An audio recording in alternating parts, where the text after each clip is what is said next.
सगळ्यांना नमस्कार। आज आपण बघणार आहोत एकदम थंडगार कुरकुरीत घरी भाजलेली बदाम आईस्क्रीमची रेसिपी।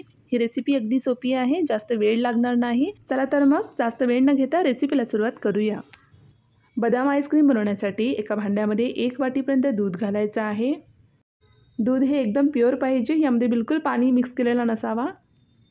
यानंतर यामध्ये 2 चम्मच कॉर्नफ्लोअर घालायचा आहे।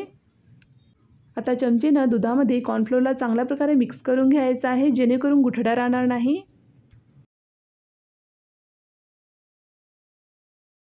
एकदा छान असं मिक्स करून घेतल्यानंतर आता हे भांडं आपल्याला गॅसवरती ठेवून द्यायचं आहे। यानंतर यामध्ये आपल्याला जितका आईस्क्रीम गोड लागतो त्यानुसार यामध्ये 4 ते 5 चम्मचपर्यंत साखर घालायचं आहे। साखर घातल्यानंतर गॅसचा फ्लेम मीडियम करायचा आहे आणि चमचेने एकसारखं असं मिक्स करत राहायचं आहे, जेणेकरून याचे गुठळ्या तयार होणार नाही।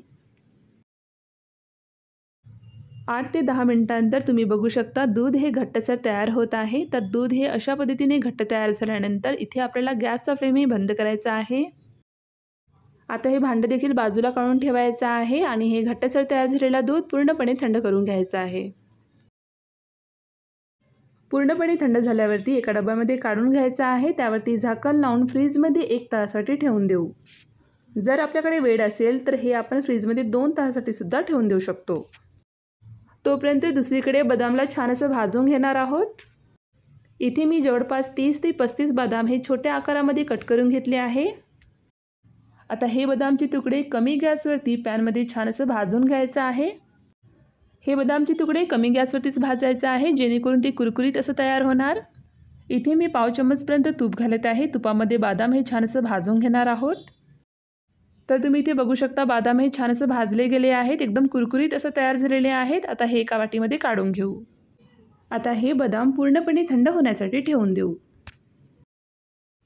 आता 1 तासा अगोदर आपण जे दूध आणि कॉर्नफ्लोअरचे मिश्रण फ्रीजमध्ये ठेवले होते ते एकदा बघून घेऊ। तर हे बघा, हे मिश्रण छान असं घट्ट तयार झालेले आहे। तर हे मिश्रण थंड करून घेतल्यानंतर दुसरीकडे एक भांडं घ्यायचं आहे। यामध्ये 1 वाटी फ्रेश क्रीम घालायचा आहे। तर इथे मी अमूलचा फ्रेश क्रीम वापरत आहे। या ठिकाणी तुम्ही कोणताही फ्रेश क्रीम घेऊ शकता। आता या क्रीमला 3 ते 4 मिनिटांसाठी चांगल्या प्रकारे बीट करून घ्यायचं आहे। जर तुमच्याकडे बीटर नसेल तर या ठिकाणी तुम्ही विस्करने, चमचेने किंवा मिक्सरने सुद्धा हे मिश्रण मिक्स करून घेऊ शकता। थोडंसं वेळ लागणार मिक्स करण्यासाठी, पण कन्सिस्टन्सी मात्र चांगल्या प्रकारे तयार होणार।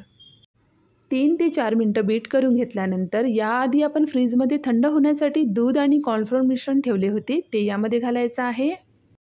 आता हे मिश्रण या क्रीममध्ये चांगल्या प्रकारे आपल्याला बीट करून घ्यायचं आहे। कमीत कमी 3 ते 4 मिनिटांपर्यंत हे मिश्रण बीट करत राहायचं आहे। हे बघा, सगळं छान असं मिक्स झालेलं आहे, थोडं घट्ट असं तयार झालेलं आहे। तर असं तयार होतपर्यंत आपल्याला इथे बीट करत राहायचं आहे। आता यामध्ये आपण जे भाजून घेतलेले बदाम होते ते यामध्ये घालायचं आहे। पूर्ण बदामचे तुकडे यामध्ये घालायचं नाही, थोडंसंच यामध्ये घालायचं आहे आणि पाव चमचा यामध्ये व्हॅनिला एसेन्स घालणार आहोत। परत फक्त 1 मिनिटासाठी हे आपण बीट करून घेणार आहोत, जेणेकरून हे सगळं छान असं मिक्स होणार। तर तुम्ही ते कन्सिस्टन्सी इथे बघू शकता, छान असं घट्ट तयार झालेलं आहे। तयार झालेला मिश्रण एका डब्यामध्ये काढून घ्यायचं आहे। तर इथे आपण काचेचा, प्लास्टिक किंवा स्टीलचा जे कोणताही डबा असेल त्यामध्ये हे मिश्रण आपण काढून घेणार आहोत। हे मिश्रण थोडंसं हलवून छान असं सेट करून घ्यायचं आहे आणि यानंतर यामध्ये भाजलेले जे बदामचे तुकडे आहेत ते यावरती घालायचं आहे।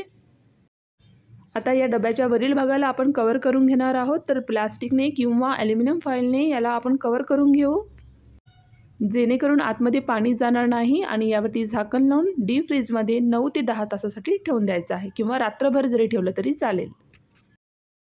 परत 9 ते 10 तासानंतर इथे आपण आईस्क्रीम बघत आहोत। तर हे बघा, आईस्क्रीम मस्त असं सेट झालेलं आहे। तर अशा सिंपल पद्धतीने घरच्या घरी आपण आईस्क्रीम तयार केल्यामुळे घरचे लोकसुद्धा स्पेशल फील होणार।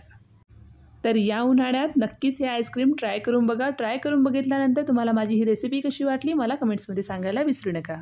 आणि रेसिपी बघितल्याबद्दल धन्यवाद।